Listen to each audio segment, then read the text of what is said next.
Let's go live and we can talk about this on the Okay. Hey, Wes, what's going on, man? How you doing? I am doing great, Brian Paul. How are you doing? Good. We were like mid-conversation, and I was like, we just got to go live. Let's just go live and we'll have this conversation on the air. You were telling me that you have, because Tornado has now officially stolen my notepad. It stays in front of my computer. It doesn't go anywhere else, and now it's just nowhere to be found. But you're telling me that you've got 2 cats, and this happens all the time. Yeah. They like to turn everything into a toy, except for the things that I give them that are actually toys. And it can get lively at times because, as I was telling you, I have 2 cats, and they absolutely hate each other for years at this point, and it's a war zone here constantly. What do they do? Like, are they territorial? Do they like hiss at each other? I don't. Yeah. Well, we have Luna first.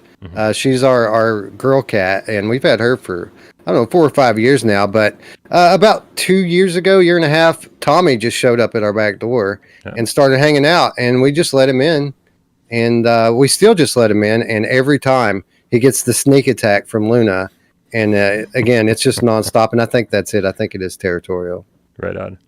All right. Well, hopefully after the show, I can find my notepad because, yep, right now it's nowhere to be found. Dude, let's start the show. Let's do it.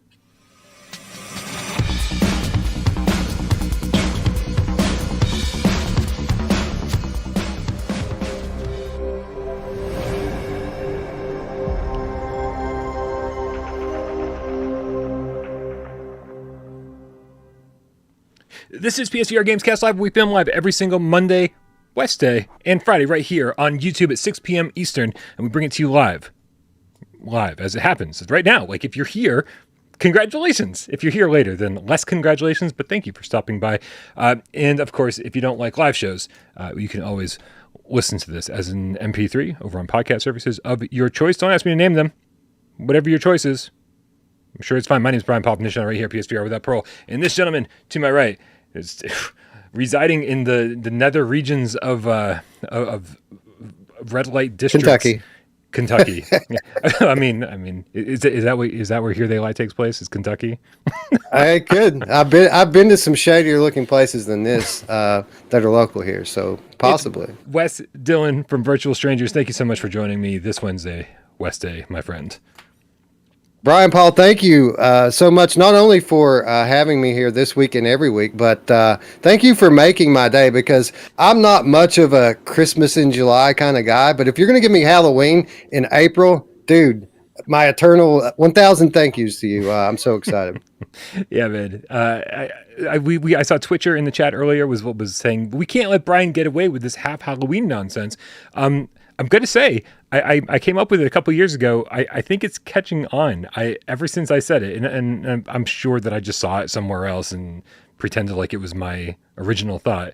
But I've seen other people celebrate half Halloween since I first came up with it. So I probably didn't come up with it and just stole it from somebody else. Whoever that was, I apologize. But like, it's too late, man. It's too late, Twitcher. You can fight it all you want. Happy half Halloween. Also, it's not actually half Halloween today. It's just a slow news day. We're really close, though. Saturday would be half Halloween. Well, look, man, considering some of the things that we could have forced, I think having a discussion about horror games is a beautiful fallback, and I'm down if you want to do this every week. Like, I'm game for this discussion. Nice. Well, we'll have to figure out the proper percentage every single time. We'll be like, well, this is 1921st Halloween. As we get closer and closer. I don't know if that doesn't break down to anything at all. Guys, a little bit of housekeeping. Make sure that if you haven't already joined our Discord, click that link in the description below. That is where all the coolest cats hang out 24/7, or at least, I don't know, maybe like 12/4. Yeah, they take breaks.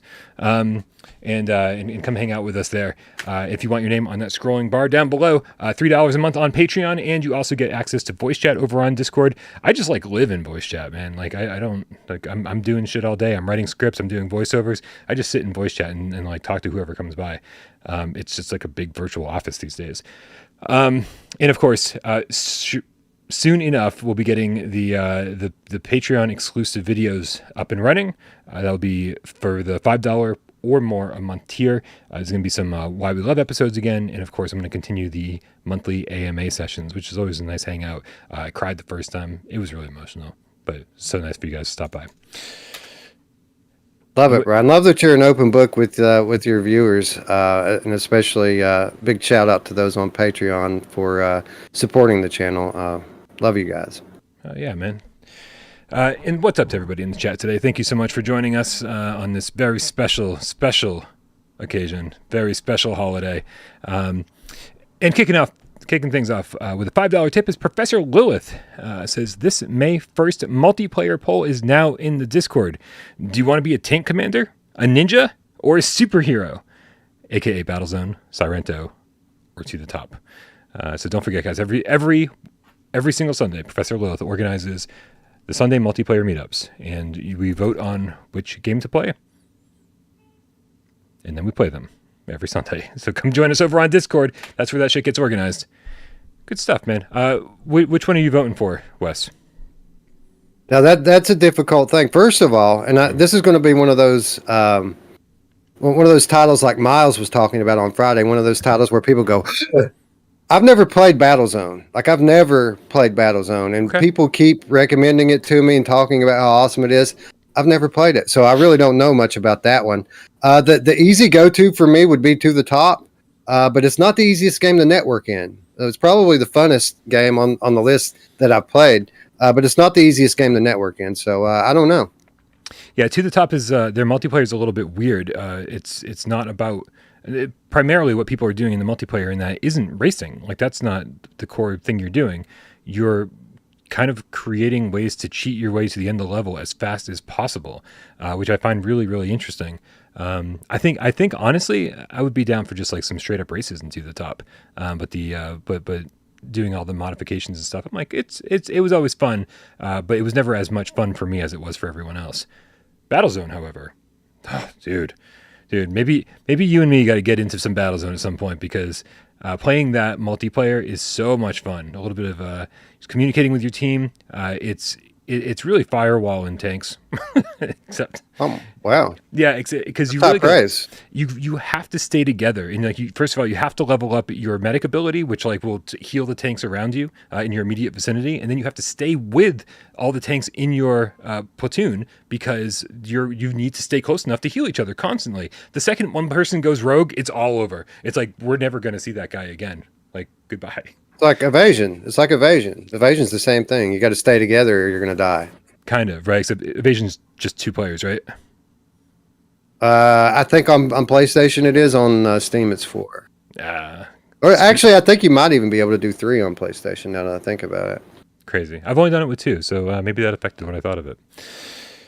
All right. Bryan's only done it with 2. Never done it with 3. I feel sorry for you, sir. I skipped 3. I went right to 5 and 6 and 7.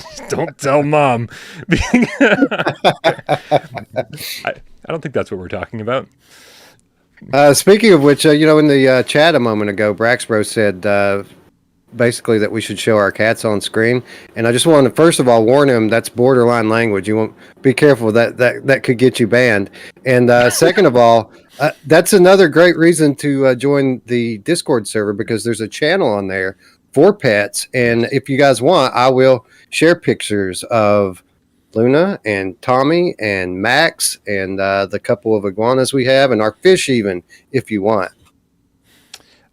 I would get Tornado on camera right now, but then I have to turn the camera that way and show the mess that is the rest of my apartment. You guys probably like, oh my God, he lives in a video game library. Yes, this space right behind the camera, kind of a video game library. Everywhere else in the apartment, trashed. Just totally trashed all the time. It's like I'm living in a dorm room or something at 42 years old. Somebody save me. God, again, I hope Mom's not listening. She would hate that. All right, man, we got to move along. We got a lot of cool things to talk about today. One of the first things right off the bat is that there's a sale going on the PlayStation Store, and it just popped up today. If you guys are over on Reddit or if you like people that are awesome, then make sure you give a shout out to Duran Fan, because Duran Fan always assembles these lists and tells us all the games that are on sale, including the plus discounts. And dude, this one is on sale until it's the under $20 sale, and it goes until May 11th. So just, I mean, right off the Batman, was there anything on the list that jumped out at you, Wes? Well, I mean, there's a ton of great games on the list, but a lot of them are the usual suspects, right? Your Astrobots, your Farpoints, your Borderlands 2 VR, the stuff that you should already have. Blood and Truth. Like, if you guys are PSVR gamers and you don't have this stuff yet, then yeah, go buy it immediately. But outside of that, the usual suspects, there's a couple that kind of maybe play inside the realm of today's topic. First of all, The Persistence is an amazing game with a lot of horror elements that was PlayStation exclusive for a long time. But it's still a great game. And has that one been upgraded for PS5, Bryan? I'm not sure. It got a PS5 version, but it has nothing to do with the VR version. So sadly, that surprises me. Yeah, on the flat screen, I'm sure it looks and plays better on PS5 with the DualSense and everything, but no, unfortunately not. And of course, my bet on that is that we will see it again. Fire Sprite is only becoming bigger and bigger, and they doubled down on the Persistence numerous times now with multiple releases. I can only imagine that their plan for that game is to have a PSVR2 version ready for launch, which, come on, with a couple of hands and some 4K environments and everything, I think that'd be beautiful. I don't know that we'll ever see hand tracking in that game, and the reason being is it's not hand tracking on PC. It's still a gamepad game. But with that said, it does support DLSS on PC. It supports ray tracing and up to 4K visuals. So you're right. There's some definite improvements on the way. I'm not sure that hand tracking will be one of them, though. Hope so, but I don't know. Pizza on it? I'll bet a pizza. I will take that bet. All right. See, this is what I think. I really do think that, like Resident Evil 7, The Persistence, all the games that, like Hitman, I do think that Sony's just gonna be talking to all of these developers and being like, all right, let's take that game and put it on PSVR2 properly. Let's give it the proper Sense controller treatment. And maybe that's just wishful thinking, but man, I really want that to be the case. I feel like it would be a waste of all of these great, noble early VR attempts to not just take what has already been done and just give it that final coat of polish and just drive it home perfectly, Dude, I would lose my shit if Hitman 3 got full motion controller support for the first time on PS5. I would absolutely love it, because when that game came to PC, that's what people expected. And while it is, in fact, a little bit better than the PSVR version, you do have independent control of your hands. Obviously, it's has the potential for better visuals due to the upgraded hardware. It still plays largely like the PlayStation VR version. It's still kind of gamepad style controls, even though you have your hands. And the PC crew just basically had a temper tantrum when this game came out, and it wasn't like full on VRAF. And most of them, people, by the way, who recommended the game on PlayStation, absolutely shitted on the PC version and told people that they'd be better off playing it flat, which is ridiculous. It's better, a little bit better, but still better on PC. So I would love it. I would love it if PlayStation were the first to actually get full VR implementation. That would be amazing. Yeah, sorry, sirens on my end as always, guys. So here's to hoping, man. Here's hoping. I think we're going to see a lot of PSVR1 games on PSVR2. We're going to see a lot of upgrades, a lot of 4K upgrades, a lot of Sense controller upgrades. I think I would. We've kind of talked about this randomly on different shows, but with the Pico talking about how they're going to have 250 games at launch, right? It's like, it makes me think, maybe Sony wouldn't want to just stagger all these PSVR1 releases and stagger a lot of PSVR2 launch games. It's like, just flood the fucking market, man, and be like, there's no competition anymore. Here's everything you could possibly want on VR. Boom, day one. Like, that would be incredible. And I think that there's a lot of work that's already been done, and just a little more work would get us all the way there on some of these games. Right, because one school of thought would say that they wouldn't want to do that because, I mean, if you're bringing in a bunch of PC ports and a bunch of PSVR1 titles, then that's competition, right, for their big budget $70 first party exclusives. But then, on the other hand, is it really? Not really. People are still going to want these state of the art games that are, on a whole new level in terms of quality. Yeah. So you might be right. They might just drop a 300 game catalog right on day one with all of the stuff that we missed from Gen 1 PC. Who knows? Maybe some of the old Insomniac back catalog might end up making its way over. That'd be cool. But yeah, I'm very interested to see what kind of selection that we get. I bet you we have at least 100. MRI Gamer in the chat with a $5 tip says, I wish Wes-day all the best with the launch of The Walking Dead Saints and Sinners Chapter 2. I'm sure it will be the #1 VR game of 2022. Well, it's funny you say that, man, because right off the bat, 2022 started with a bang, and we got 2 fucking bangers on PSVR2 with Zenith and Wanderer. And Wanderer, which I can only imagine, because of what's happening on PSVR right now and the kind of the slow sales numbers that we are assuming are happening, that maybe it didn't sell as well as we were all hoping. Maybe it didn't sell as well as the studio's hoping, which caused them to be part of this huge under $20 game sale, making it 50% off, $19.99, just months after launch. Wes, scale of 1 to 10, how amazing is Wanderer? I would call it a high 9, dude. I loved Wanderer. I think really the only thing that holds that game back at all are some technical things. There's a little jankiness to it. But in terms of the game itself, super high quality visuals, excellent puzzles that are just challenging enough, but not super frustrating. An awesome story that kind of ties it all together. And I really love how you have different levels, but it's kind of up to you in what order you tackle them. Yeah. For my money, this is probably my game of the year so far in 2022. And I don't just mean for PlayStation. I mean all platforms. This is probably the best game I've played this year. Yeah, I might be there with you, and especially since they've cleaned it up so well since launch.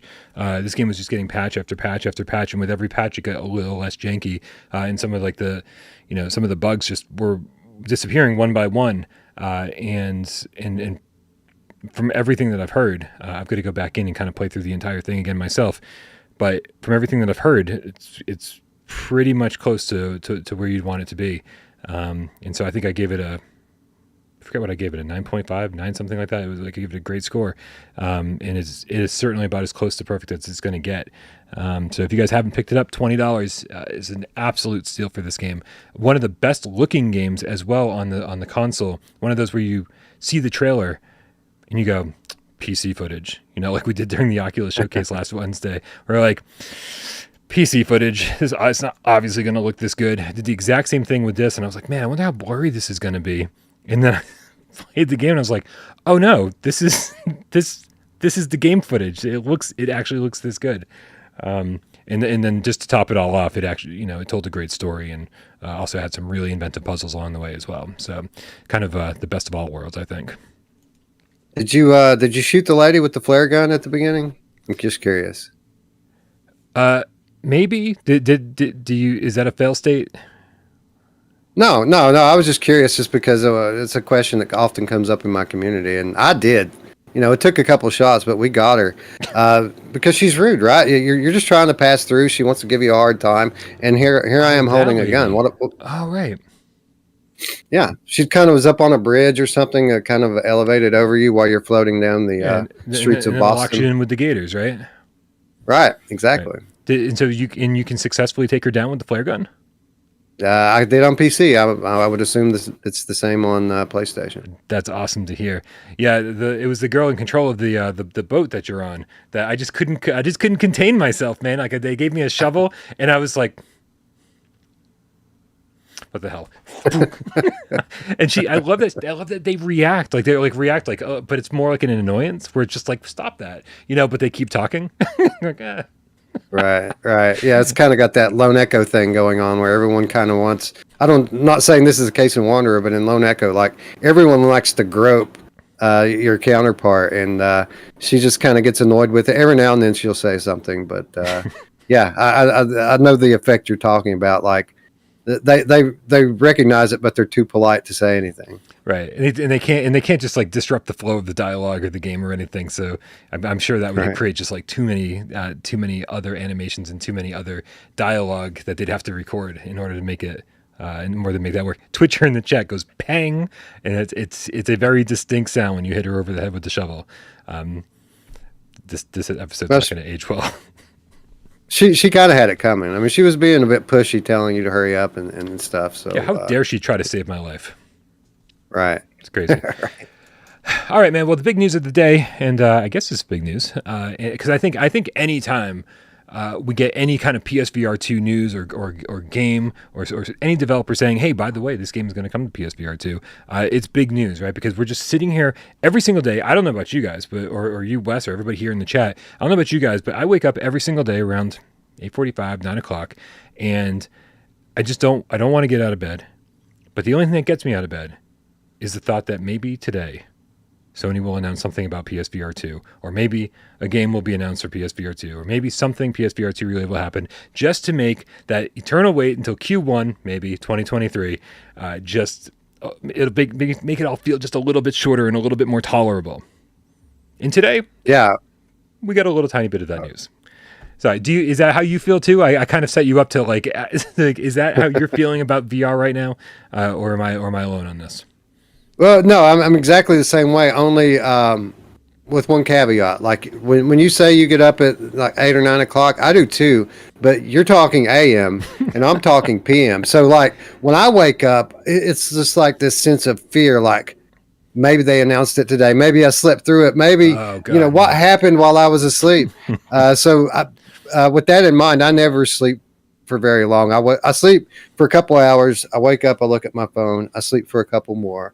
I wake up, I look at my phone. That's typically how my sleep schedule goes. That's pretty rough. Worrying that you're going to sleep through something awesome. It's going to happen for sure. I mean, at some point it has to. I mean, your schedule is just so backwards that at some point you're going to sleep through something awesome. But don't worry, man. I'll give you a call. I'll wake you up. I'll let you know. I would very much appreciate that. Please and thank you. Everybody, just leave your phone number in the chat. I'll call all of you. One by one. I'll be like, hold on a second. David the Game Cat runs. Hey, PSVR2 showcase tomorrow. Okay. Billy Goat Catfish. Uh-oh. I think we lost Billy Goat. Somebody check on Billy Goat. He's in the bathroom. He's in the bathroom. That's got to be it. No one takes cell phones to the bathroom, right? Right? I gotta be honest, I think it's really disgusting, man. Like my cell phones would be in the bathroom all the time. And I'm like, I never even think about how disgusting that is. Just saying. Well, I'm sure you're very careful not to maybe the thing that you live on 24/7. Yeah, it's very contaminated. I'm not careful in the slightest. Uh-oh. Well, did we freeze? I think we froze. I mean, your face is frozen. Yeah, my Discord's frozen. I don't know if I'm on. Okay. Oh, you're starting to come back. Well, you're back. Okay. I hotfully the show is you're still back. Going. You're back as well. All right. Yeah, I don't know if my internet's petering out or yours is, but something weird's happening here. Oh yeah, it looks like it's mine. Did we say something about Disney? So, that happens to us when we say something about Star Wars or Disney that's negative, like our stream all of a sudden starts messing up. Oh man. Well, I don't really know what to say here. Just give me 1 second, and hopefully everybody hang out in the chat. 1 second. I see Geisen saying there's a bit of freezing. Miles is showing the loading symbol. I know what to do. Yeah? I know what to do. What's up? Yeah, you carry on, and I've got this. I'm going to the chat. Nice. Okay, I'm gonna check my internet speed right now. Whoa! Internet speed over here is shit in the bed big time. Oh! But it's coming back. My speed test is saying that it's not all hope is not lost. Just kind of lost.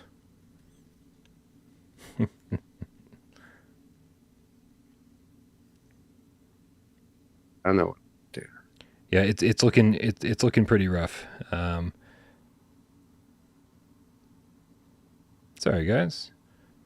It's your computer is haunted, right? I mean, It's Halloween. My entire apartment's haunted. So it only makes sense that this would happen. It does make sense. You probably live in a very haunted area, judging by all of the sirens. Probably a lot of ghosts. I mean, building. New ghosts formed every single day around my neighborhood. Apparently. Okay, seems like we're back up and running. Thank you, Matthew Lee. Thank you, Braxbro. Thank you, Seymour. Okay. Awesome. Well, just bear with me for a moment. Well, I mean, you can obviously keep talking, but I started to drop a key in the chat. Now I just have to find the stupid key, which is my favorite game. Find the stupid key. Oh God, what's the key for? Well, EU copy of Fract. Nice. That is random and awesome. Yeah. I mean, I thought it'd be a good way to kill time anyway. Yeah, since I got sirens on my end, and since you're dropping a key, make sure everybody, in case you missed PSVR this week, why would you miss PSVR this week? It's the only real show you need to watch every single week on the channel. But in case you missed PSVR this week, I'll let you know that we're giving away, I think, 4 European keys for Song in the Smoke. So make sure you go get your name over on Discord in that channel. All right, here we go. We found it. Boom. That's the deluxe edition EU key. Fract. Nice. And according to YouTube, we now have an excellent connection again. Everything is back up and running. Let us know in the chat which one of you EU cats got the code for Fract. Let us know. Next time you got to put a key for a game that Chairface doesn't own, Wes. Well, I'm good. Like Chairface already has it. I could drop 50 Steam keys in the chat right now. I just don't have a lot of PSVR. Sorry, Chairface. Well, maybe, I guess Chairface will have to follow you over on Virtual Strangers to get some of those Steam keys. That's a good idea, man. Because this guy Miguel, he donated literally over 100 Steam keys to us like a month ago. So every time we go live, we're trying to drop a couple of them in the chat. But I typically don't do a cold drop like I just do. Like I'll put question marks in there or something so bots can't pick up on it. But that was for your. He was nice enough to donate all those keys to you for your anniversary stream, right? Yeah. He told me that he'd been watching the show for years and that he's just he has social anxiety and hasn't said much, and he's trying to talk more, and he just happens to have this gigantic bank of Steam keys that he doesn't need. And he would like for us to have them. It was an incredibly generous donation, and there's a lot of the very best VR games on there. So, that guy's awesome. Endless thank yous to Miguel So if you haven't already, be sure to check us out. We're if you have a PC, obviously, we're giving out games almost on daily. Well, I guess bi-weekly would be the correct term, or semi-weekly. And yeah, and of course, even if you don't have a PC, don't hesitate. Go to subscribe to Virtual Strangers because they cover all VR, not just PC VR. Right. It's we cover.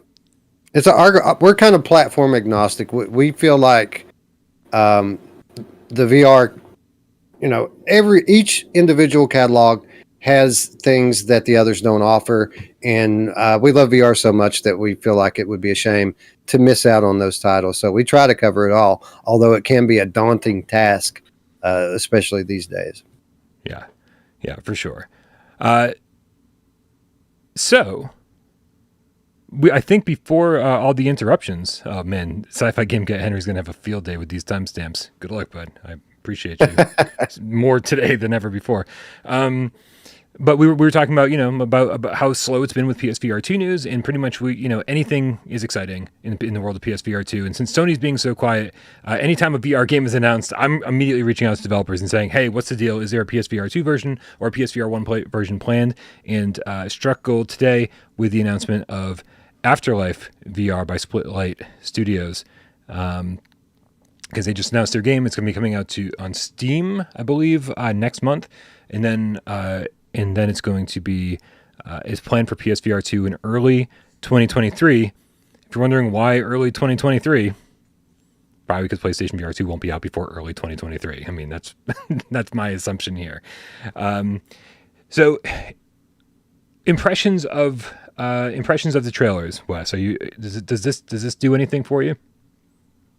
Yeah, kudos to these guys because so many independent VR developers don't realize the importance of a good trailer and a good thumbnail. Right. When you're browsing a store catalog with literally hundreds upon hundreds of great titles, some of which are some of the best games we've ever played and are typically on sale for very cheap prices, you need to have something that grabs people's eye. So the thumbnail, obviously, that's a big thing right off the top. But after people click on that thumbnail, there needs to be an awesome trailer that follows. And these guys get it, man.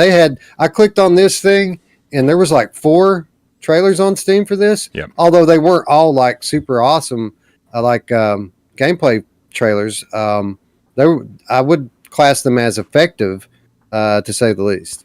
Yeah, some were earlier than others. I went over to their YouTube channel and I kind of collaborated. I kind of combined them all into one big looping video that you're seeing here.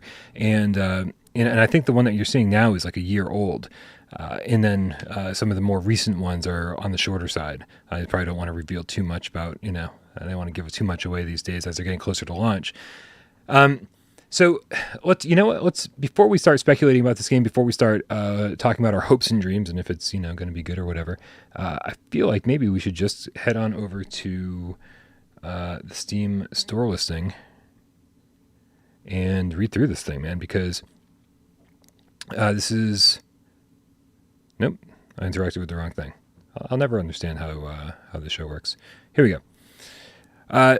So let's see here. The description of this reads, Afterlife VR is a deeply immersive horror game. As Adam Bernhard, a young rookie police officer on the night patrol, you receive a call that will change your life forever.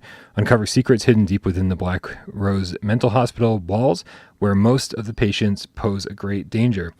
I gotta say, we don't get enough horror games that take place in mental hospitals.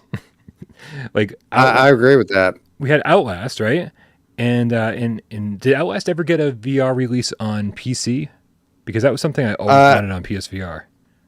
It did not, but it plays very well with Vortex. Actually, not so much in like full on VR, but if you put it in that immersive screen mode, you get some very effective 3D depth. And the screen, literally, it's a curved screen that takes up pretty much your entire field of view.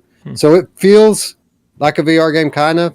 And Outlast 2 specifically is just amazing in Vortex. So while not officially supported, there are ways, and it's kind of the one thing PC still has to offer in 2022 is that it might not have great exclusive VR games, but you can kind of jimmy your way into all of these various flat games and make them into VR games. And, while results may vary, there's a lot of really good ones.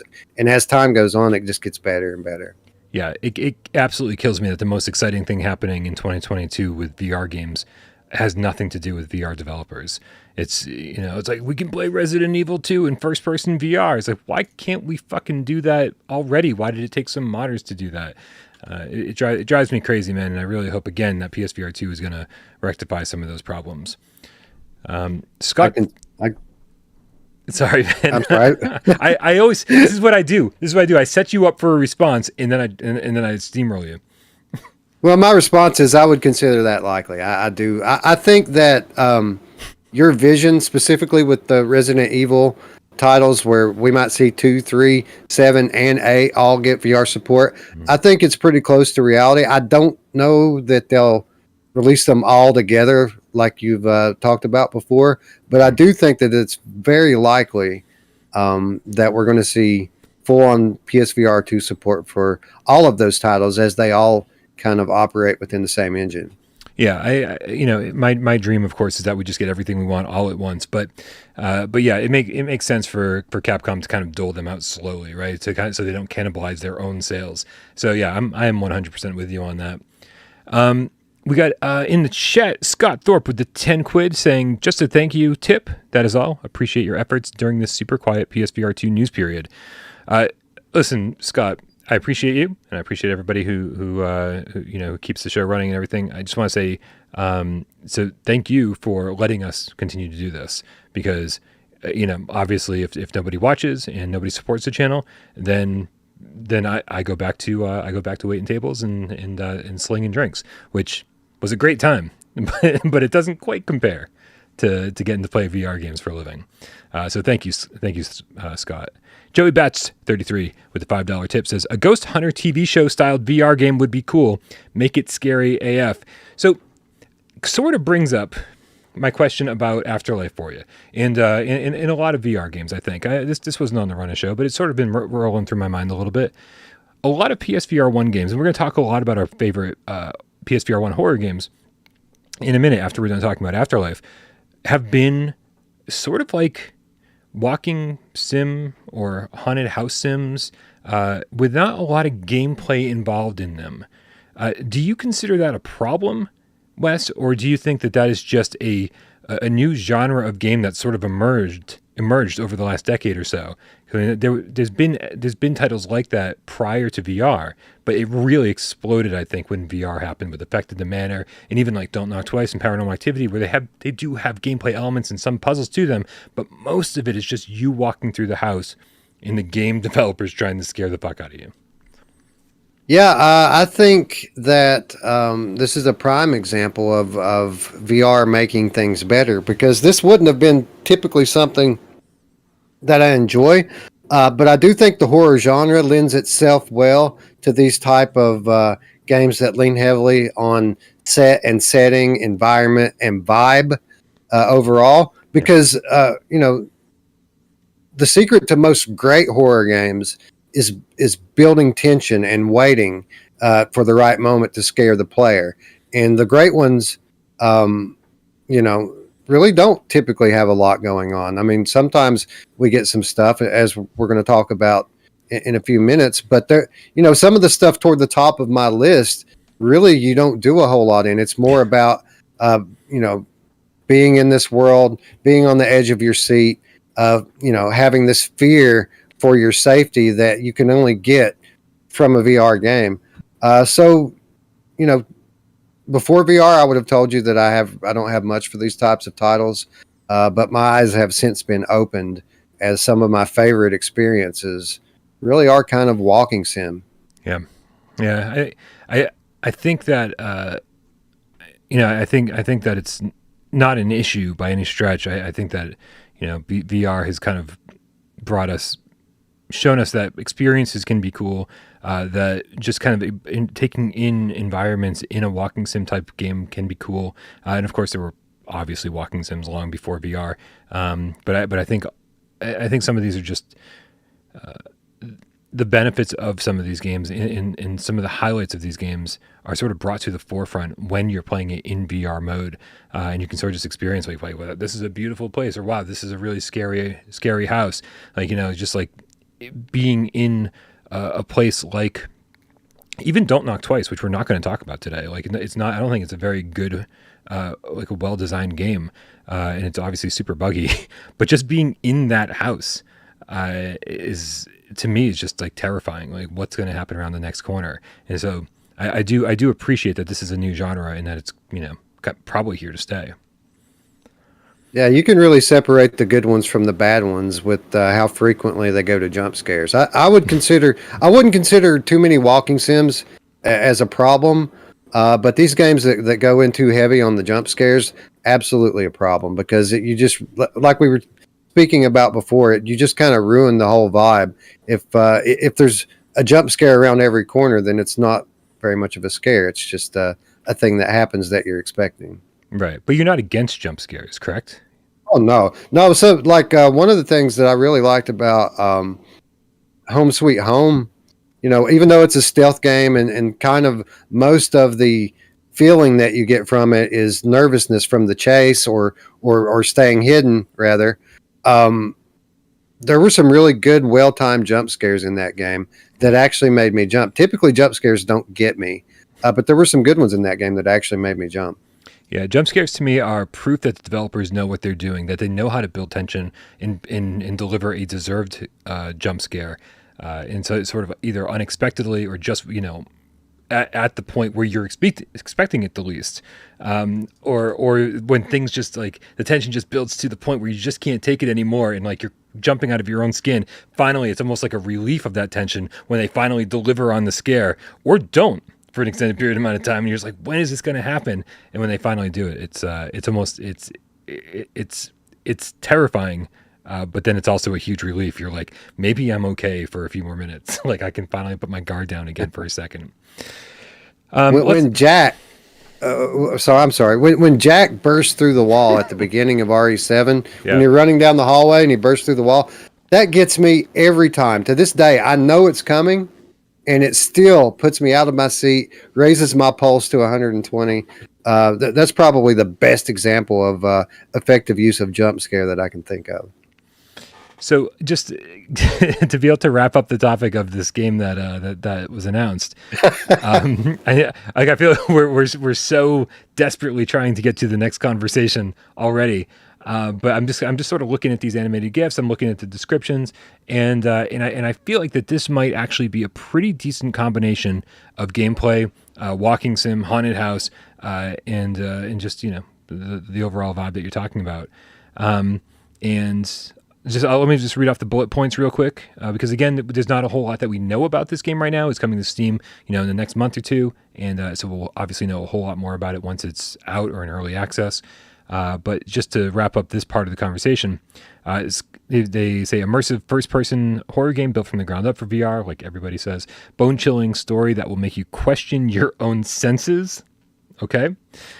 Innovative puzzle design taking advantage of both the motion controllers and the protagonist's telekinesis abilities. As you can see in this animated GIF, he's just grabbing something from across the room. I'm gonna be very curious to see how well they implement this. As is this just like your character has crazy abilities, or is this like just a VR device where they're like, right, this thing's hard to pick up, we're just going to give your character telekinesis. It's I expect you to die, the paranormal version, Enjoyable and scary encounters with enemies. Fight them with your firearm and or your psychokinetic powers. And then finally, explore the mysterious Black Rose Hospital and immerse yourself in its twisted story.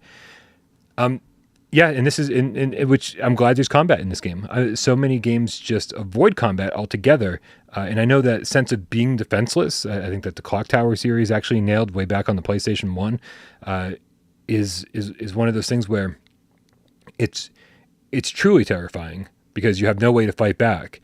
But then there's also that element of, if you have no way to fight back, then how much does the game really ask of you, right? You're like, well, how dangerous can this hallway really be if I don't have any way to fight back? And I think Resident Evil 7 did that really well, saying, hey, there's danger here and you have to fight it, which is kind of like, in my opinion, like kind of the ultimate horror game. Yeah, I would agree with that. Stealth games are a lot harder to pull off than these action games are. So yeah, I would agree with that. And, I am happy to see not only that, you have telekinesis abilities, but you also have a handgun. But, just as important as that, this thing seems pretty heavily reliant upon story. So it does seem like it's a story-based game, a story-driven game, which I absolutely love. It's one of the things that kind of connect most of the titles we're going to be talking about today. Most of them are pretty heavily revolving around a story. Well, let's not waste any more time, man. Like we could talk about horror games and PSVR2 and everything else all day long, but let's get to the topic of the show, which is really the great horror games that we've already gotten on PSVR1 to celebrate half Halloween. I feel like there should be like a thunder and lightning sound effect here. There's like, everybody just pretend that it's happening right now. I'll add it in post. Doesn't matter. So yeah, so you and I had a brief discussion before the show, and we tried to put together a quick little list of the best PSVR1 horror games. And I'm kind of curious why some of these games made the list. I'm kind of curious why some games didn't make the list. And of course, I'm sure that everybody watching is going to be really curious why some of these games didn't make the list. And to sort of preface the whole conversation, there's a whole bunch of games that didn't make the list because of sort of the genre to begin with. Do you want to elaborate a little bit on that? Yeah, when you try to talk about horror games in VR, really it's important to define the boundaries of what you're considering a horror game, because there are so many games out there that have strong horror elements in them that I wouldn't really class as a classic horror game. Games like Brookhaven, which is a scary wave shooter, or Arizona Sunshine, Saints and Sinners. These types of games, these zombie games, are very scary, and certainly, by the strictest definition, could be considered horror games. But this isn't really what we're talking about when we're doing a list of the best horror games on PlayStation VR. We're talking about classic horror games, games that if you watched a movie version of them, you would call that a horror movie. Yeah. Steve IRE says, half Halloween. It really is a slow news day. Steve, you've been around for a long time, man. You're absolutely correct. It's a slow news day. But dude, if we could celebrate quarter Halloween or third Halloween or 2/3 Halloween, 3/4 Halloween, I would fucking do it, because Halloween's my favorite holiday. I celebrate it all month long from the beginning of October until the day itself. So I think all of you guys should be lucky that we're only doing this one day leading up to the month of Halloween, because I could have done a whole month long half Halloween and probably none of you would have shown up, and that would have been fine. Wes and I would just sit here for 35 hours straight and just talk about video games. So there was a game that you were putting on this list of non-traditional horror games, like games with a horror slant, but like not something we consider horror games, that I'm going to disagree with you on. You're saying that Rush of Blood maybe belongs on this list of games that we don't put on today's list, but because it's a wave shooter that's like got a horror slant to it, right? Right. Well, it just typically when I had to come back after I gave you my list.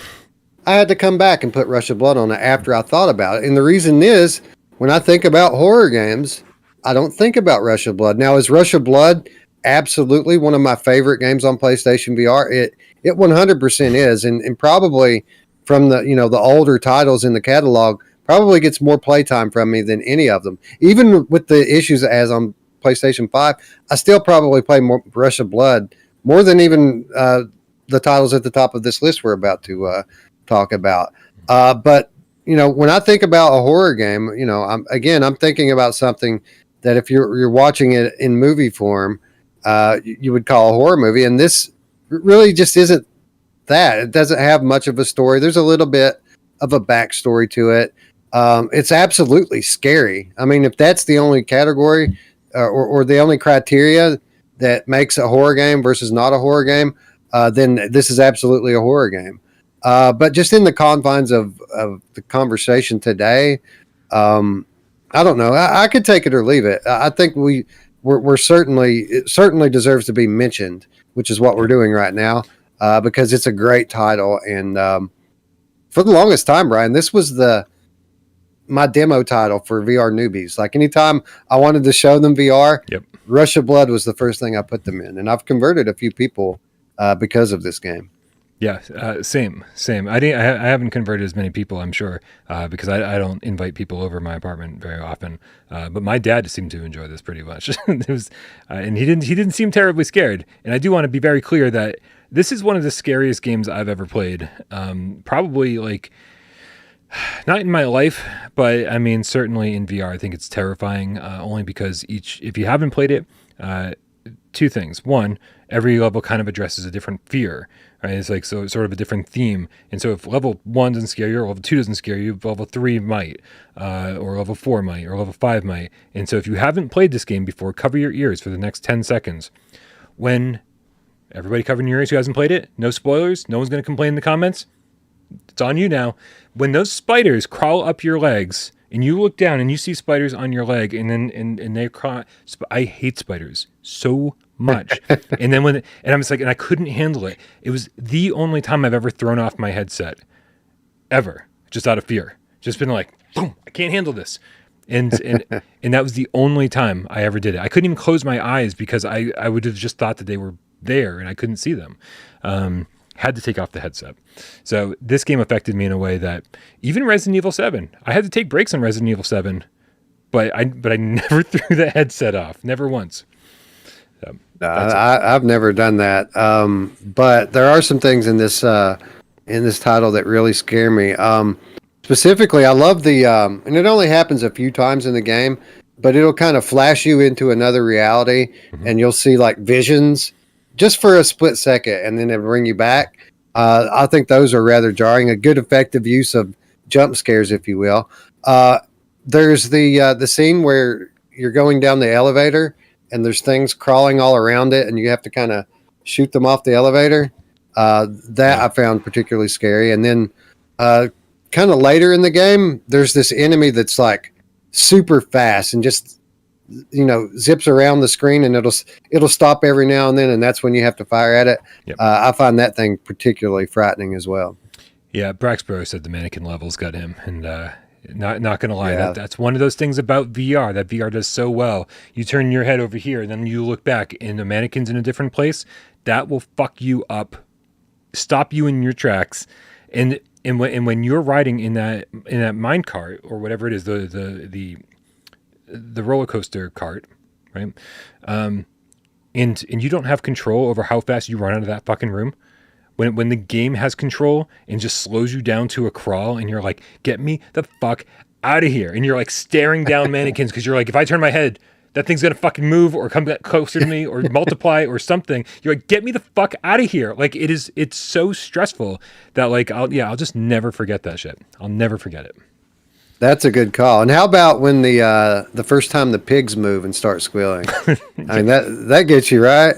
Strangely, that was something that I heard a lot of people say affected them, and that they like couldn't play anymore after that or something. And I was like, oh yeah, pigs squealing. I'm like, whatever, big spinning blades. I'm like, all right, I'm all right. I don't know. See, that's just kind of that's why this game gets everybody somehow, right? Because every level's different. Every level makes you face another fear. Exactly. And that I guess we could say that about a few of these titles, but this is a very clear example of that. Level to level, it seems like they're focusing very much on a well-known phobia that a lot of people have. I mean, they come right out with the clowns right off the bat, and then spiders, snakes. I mean, they really they have a lot. They have a lot of the different well-known phobias, if you will. Yeah, I mean, and who's not scared of carnies? I don't know. Yeah. I mean, I'm not really, but I mean, it's just to set the game there. Okay? So again, I know, Wes. One of these days, we're gonna have a show where we actually stay on schedule, look at the run of show, and go, okay, this conversation's only gonna last 5 minutes. Today's not gonna be that day. I'm trying. We tried. If we failed, we're just gonna talk about whatever the fuck we want. Before the show, you asked me a very important question about Rush of Blood. What was it? Oh, yeah. Oh, that is correct. And that had slipped my mind. So good on you, Bryan. I was asking you, in the context of PlayStation VR2, we've all been on supermassive games for years because this Rush of Blood is so awesome. We need a sequel to Rush of Blood. But with that said, it is just a rail shooter. You wouldn't think it would take all that much development time and cost to bang out a sequel. So my question for you is, all right, let's say we get a VR title, PSVR2 title from Supermassive Games. Would you rather have that Rush of Blood sequel, or would you rather have the full-fledged Until Dawn game, but, the VR version of that? Would you rather have like a traditional horror game like we're about to talk about, or would you rather have the sequel to one of the best titles in the PSVR1 catalog, even though it is kind of a overused premise and kind of a basic from a gameplay standpoint? It's a tough question, and I think if anybody's seen, I probably talked about this before, but my hope for a Rush of Blood 2, or a follow up from Supermassive would obviously take the Rush of Blood formula, but blow it wide open. Maybe essentially give us a full carnival to run around in. Like maybe like you wake up in the middle of the carnival and you're tied to like a post or another person or something. Who knows? Make it some kind of co-op escape room, and then suddenly you're just in this abandoned carnival or amusement park, and everything is not right. And like, so how do you? And so it's got the same aesthetics. It's got the same. It's certainly, there are moments where you're going to be on roller coasters. There's moments where you're going to be like on different rides, but you're running from a killer the whole time, and so I don't think I really want Rush of Blood, and I don't want Until Dawn. I want something that really takes the formula and just goes as far as you possibly can with it, and something that really takes advantage of PSVR2. Just no.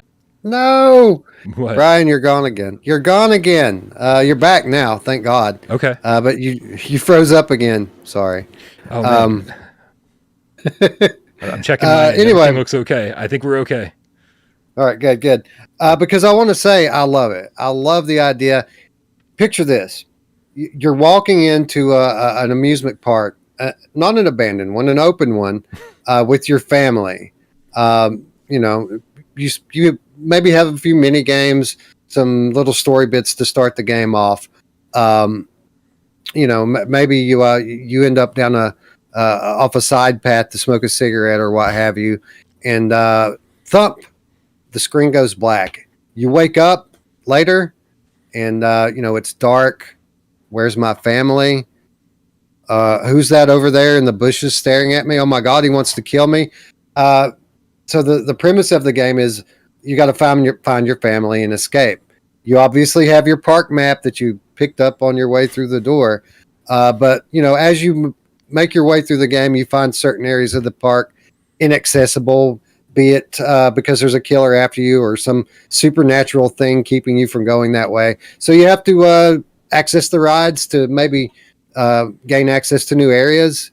I love it. I love the idea. It's a way for Supermassive Games to kind of give us the best of both worlds. So it's a bit of a cop-out answer, but it's the right answer. So thank you. Yeah. Wonderful. Just if anyone out there is having any issues with the stream, it's not you, it's me. There's I don't know what's going on over here, but it does seem like the internet is kind of shitting the bed a little bit. So I apologize. Hopefully we're still good to go. Hopefully we're still moving forward. Let us know in the comments if you can still hear us and see us, because it does seem like it's clearing up. Fingers crossed.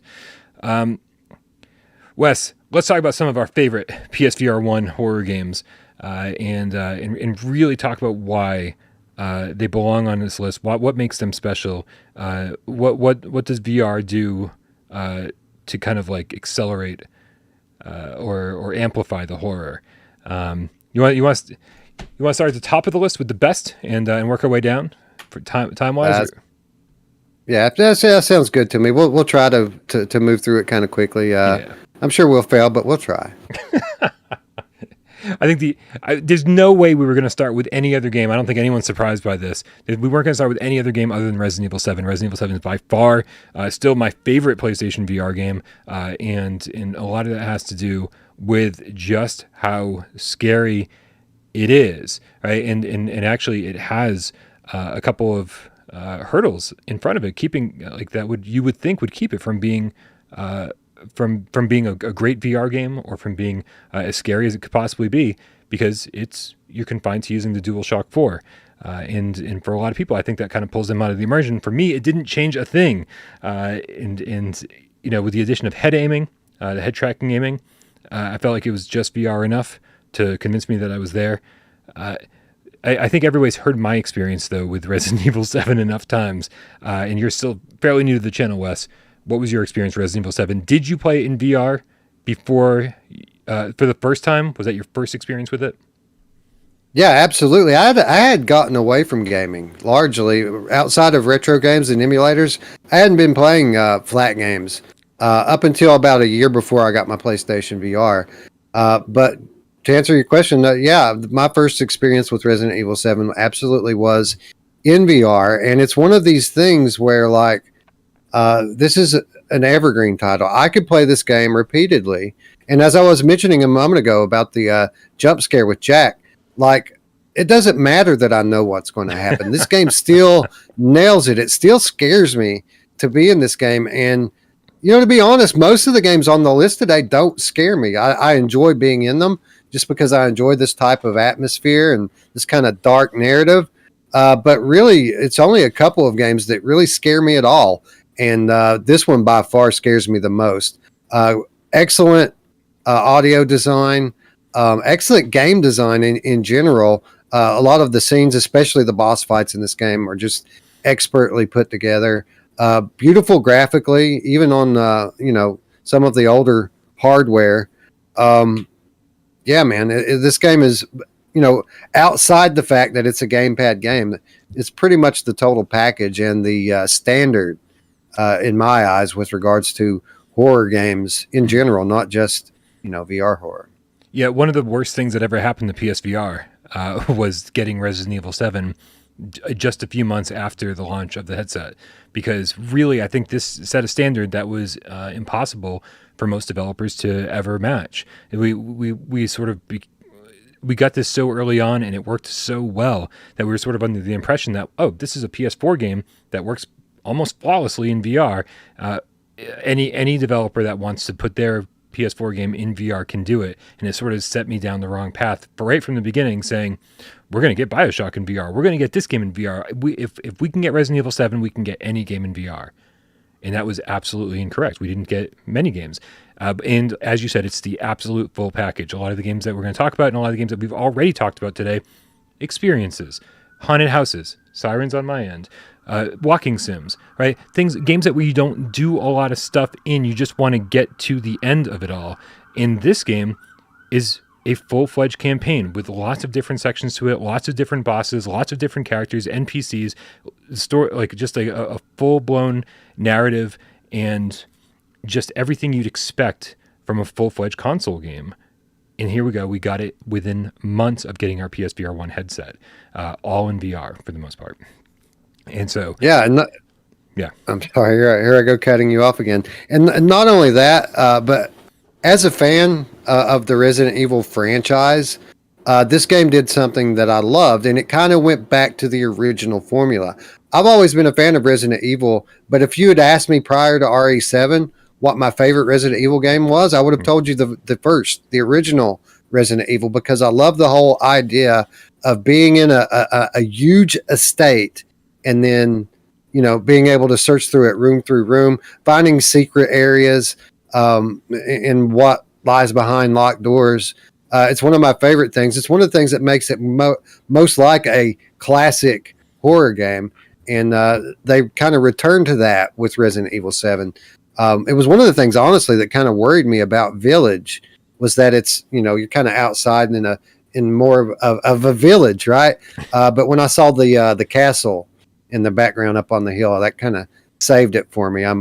My hype came right back, because I'm sure that castle is going to be absolutely huge and a lot to explore. So yeah, we're doing the right thing, man. Boycotting Village until we get to play it in VR. Because I will tell you right now, I haven't been keeping a great eye on the chat tonight, Nick. But I have been keeping an eye on it, and I haven't seen anybody say tonight that they weren't scared of Resident Evil 7 in VR. But anytime I have seen that comment, it always seems to be for the same reason. It's because you played it flat screen first, and then you played it in VR. You knew it was coming. When you don't know what's coming, and your first experience is in VR, you're exploring the Baker Estate for the first time, and you just have no idea. And the floorboards are creaking and you get those headphones on. Every door is, you just have to like hold your breath as you open it and go, I don't even want to know what's behind this door, but I have to push forward. It's crazy. Right. And I feel like we all kind of had the those of us who are horror fans in this stage of our life, kind of had Jason Voorhees burned into our brain when we were probably too young to watch it. And I mean, so much of what makes Jack scary, not everything, but a lot of it is he kind of has that Jason Voorhees thing going on where you think you're done with him, but guess what? You're not even close. Yeah, and there's also a paranormal element in Resident Evil 7. Like things just things happen that are just like inexplicable. And as soon as you start throwing in paranormal, when it's like the rules go out the window because you're not dealing with humans anymore. You're not dealing with, oh, this guy's got to be here, this thing's got to be here. There's very slight paranormal things, and just so in case you weren't already scared by the humans that are out to get you, there's these other little things that are also happening, and you're just like, eesh. They'd never let you get comfortable in that game. Yeah. Can you imagine playing through with two hands? Like, I'm not going to have to imagine too much longer. But, it's coming. To me, that makes me feel kind of more defenseless. It makes me feel like, okay, here my hands are in the game. At least I feel like with the D-pad, I'm like I can hide back here, like hold the D-pad close to me, and I'm kind of like using it as a shield, right? But when I see my hands in a game that are represented by the motion controllers, it makes me feel defenseless. Like I'm like doing this doesn't help anything. I'm like my hands are in the game. I'm defenseless. I just gotta grab a gun and run. And so I do feel like that could add a whole new sense of dread. Because I've played it so many times. I've played Resident Evil 7 so many times to platinum it that I feel like one more time with motion controllers will really seal the deal. Well, one of the things that's going to make this game actually work very well with motion controllers is the fact that when you take defensive posture in the game, that is exactly what you do. You do this, which is kind of natural, right? Yeah. So, it's kind of one of those games like The Persistence where it's a gamepad game, but it doesn't really feel like a gamepad game. Everything's so intuitive, and the way that they use your arm and hand models in the game seems kind of like what you would be doing anyway. Where does the Persistence fall on this list for you? I mean, if we were going to put it on this list, so when I look at VR horror titles, I have tiers, right? You have the very top tier, great games, and there's not very many. I can count on one hand great VR horror games. Then there's a very large second tier that I would call very good horror games. If Persistence is in fact a horror game, or even if it's not, I would put it toward the top of the very good tier. Like it's not great, but it's very, very good, and it's certainly very, very scary. Like it's more scary than probably half of our list at certain times. I will say the Persistence, I think, is an amazing game. Obviously, I think we're all in the same boat there. Which in the first floor or two, the first half of the game at best is scary, and then you sort of I feel like then you get comfortable in the game. You get comfortable with the mechanics. The game does a great job in before the first boss, I believe, when you're going through all the ventilation ducts. And it's the moment, it's the area of the game that has the most jump scares. Like they really kind of scripted everything. You go around this corner, like whatever, like sparks are flying, panels are falling from the ceiling, and then finally an enemy jumps out at you, and it's terrifying. But I feel like they do that really, really well. They've got all that scripted stuff near the beginning of the game, and then the rest of the game is sort of just the game. And so I think that they make it a little bit too easy to get comfortable in that world. And so while I was terrified for the entire first couple hours, for the last 10, I was kind of okay. Yeah, it's. I think what that is the fact that they made it like a roguelite. And obviously one of the big defining features of a roguelite game is character development. So the more you play it, the stronger you become. And I think that, if you're like me, you died a lot playing the Persistence. It is a difficult game. It took 40 something tries. So by the time that you're good enough to beat those first couple of levels, then you're pretty much good enough to beat the rest of the game as well, based on character progression and new abilities. Yeah, actually, that's an excellent point.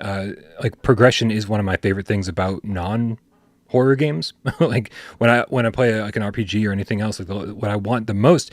Like I'm playing through Xenogears. Shout out to Neon Groove, by the way. Playing through Xenogears on PS1, and shockingly for the first time, it's a game that I thought I'd played, and then I started it up and I was like, wait a minute, I don't remember any of this. And so, with any of those old Squaresoft or Square EA or Square Enix games, it's you start off and you're a weakling. You don't have any weapons, like you don't have much, and it's just a traditional JRPG, and it's so satisfying every single time you level up and see that your attack power is a little bit higher, that your defense is a little bit higher, that you can take on a little bit more, and just grind is like the name of the game in those old RPGs, and I fucking love that so much. I don't think I love that in horror games. Like I think if you let me get too powerful, like they do in the Persistence, we end up with the conversation we just had, where the back half of that game just didn't scare me at all, because I'm like I'm powerful enough to take down whatever comes my way. Right, and that's one of the things I love, tying it back to RE7, is that they let you become more powerful, by finding more and more increasingly powerful weapons, but they limit that by the ammo distribution. So, like, ammo is scarce, as it should be in a title like this. You can find items that make your time easier. Obviously, if you're super thorough the way I am, and you explore every inch, you can make the game a lot easier by finding crafting items to craft more ammo, more health. Yeah. But just to find ammo, ready to go, it's kind of scarce in RE7, and I think that's a good way for them to kind of limit the player and really make you work. If you want to be more powerful, you can, but you got to work for it. Right, and that's actually, again, one of my other favorite things about Resident Evil 7. I feel like I've said this like 3 times. My other favorite thing about Resident Evil 7 is the New Game Plus option, and I wish every game on the face of the planet had a New Game Plus option, because going back through with the Albert gun, going back through eventually with unlimited ammo, going back through with, whatever, the faster walking speed and everything else that you unlock, yes, the game is less scary because you've already played it 3 times, but going through and just being able to be a badass and getting to go through and just be... maybe it kills the horror element a little bit, but you get to replay it with like a whole new look on the game. So yeah, New Game Plus, please and thank you, every single developer out there. I'm looking at you, Saints and Sinners. I second that. Since you brought up Saints and Sinners, and not to start a whole new topic, let's do it. But when I saw the Retribution trailer that played from the during the Quest thing last week, that thing looks like it might We're not including Saints and Sinners 1 in our horror discussion because it's not classic horror. I think that maybe the sequel might be something that kind of fits the bill a little bit more. It seems like it might be more of a classic horror title, especially, more so than the original.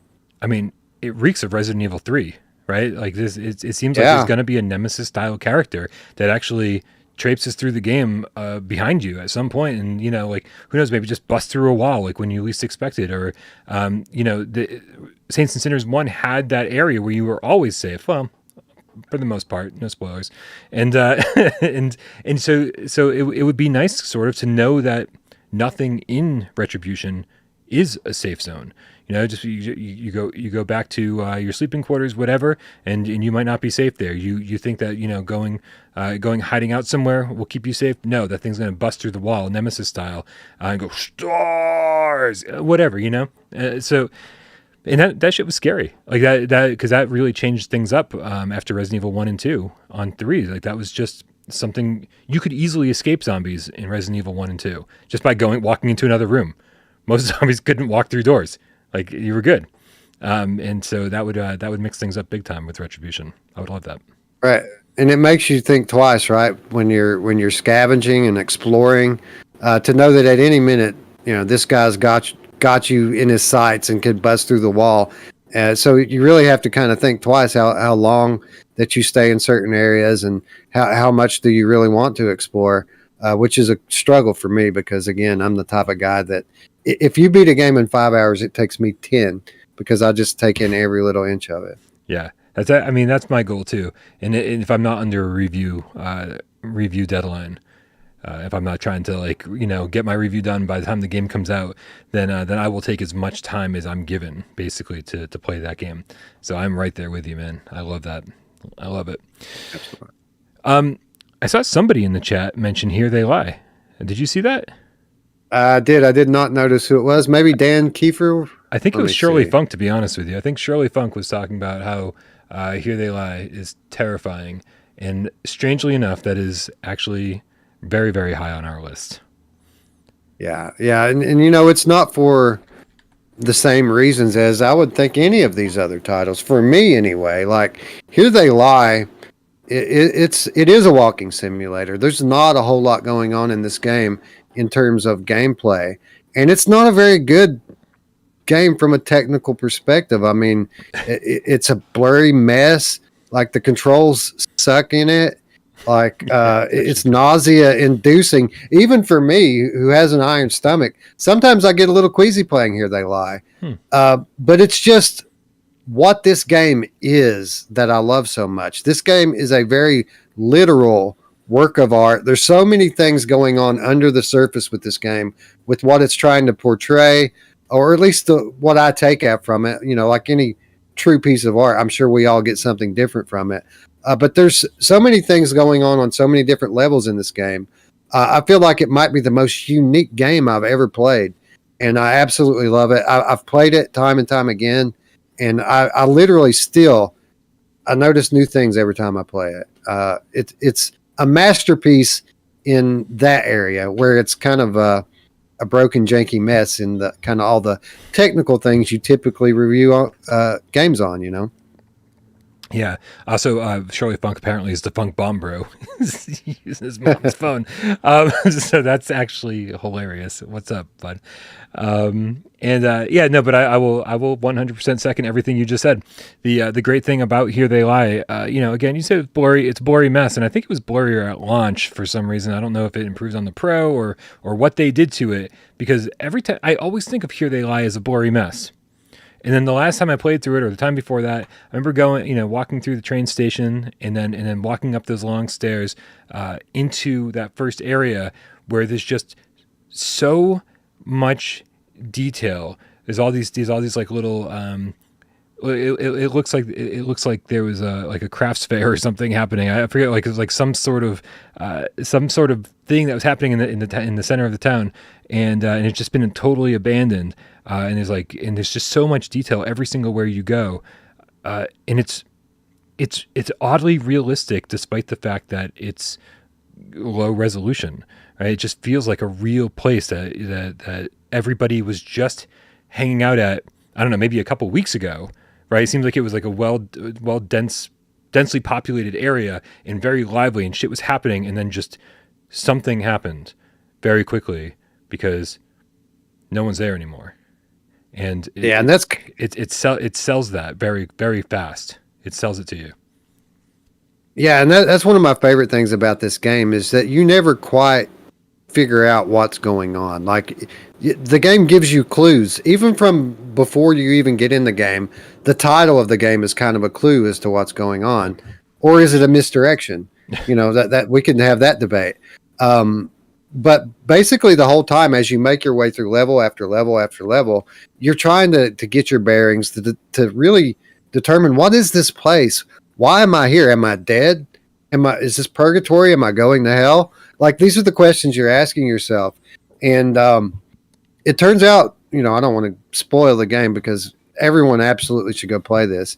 But as it turns out, there is a bit of misdirection going on there, I feel like. Anyway, it's debatable. I can't claim to be the authority on this game, but I have my theories about what's going on here. And while it's certainly some of the assumptions you make in the beginning of the game hold true, I would say most of the ideas that you have at the start really turn out to not be what's happening here at all. Yeah, I will say that it might be too smart for its own good, or trying to be too smart for its own good, because every time it sort of delivers the story to me, it's usually through, you pick up a photograph or something, just like they're sort of treated like collectibles. The narrative, right? So you go down an alleyway that's not the way you're supposed to go. Maybe at the end of it, there's a box with some batteries for your flashlight, and wait, was this? I just played this game recently. This does have batteries, right? It does, but the thing about the batteries is how many you find just depends on how many you use. Like if you don't bother with saving your flashlight, as soon as your batteries run out, you'll find more. Yeah, oh, there's so many of them that it's like I'm not even sure why they're here, just like to make you feel like you're doing something. Right, and that's why it's never became an issue in the game. That's why I can never remember if there are batteries. I always thought there were, but then it never became an issue. I always confused the battery thing with Paranormal Activity, which clearly had batteries. So they're treated as collectibles. The narrative is treated like collectibles, and you find these photographs, and the voiceovers don't fit at all with the game, with the sense of place that they're trying to create. And to me, it always sounded like they got some intern or the kid across the street to do some voiceovers for them, and it just sounds like it's somebody in it's like somebody's secretary in an office that's just going reading the piece of paper, and it might make sense with what they're trying to do, but for me, it just didn't work at all. And I ended up just like not. I ended up losing interest in the story altogether. And so we could have a discussion about what the story means.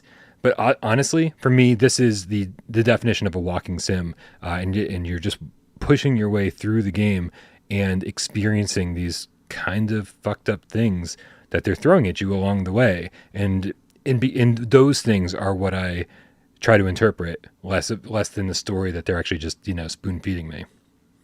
Right. I would love to have that conversation with you, Bryan, about what this actually means, but that's an hour by itself. Maybe we'll do that in that Why We Love episode that we talked about recently.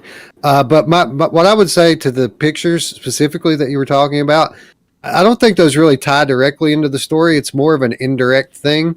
Like the game itself is kind of a commentary on humanity, mostly on the negative aspects of human nature, but there's some positivity in there as well as you make your way through the campaign. What I feel like those pictures are, I don't think that's scripted at all. Like, I think that these are real people giving kind of their thoughts of what reality and life means to them. When I pick up one of those pictures and I start hearing these, these hipsters kind of give their theories and philosophies on the nature of reality, I picture that the creators of this game threw a party.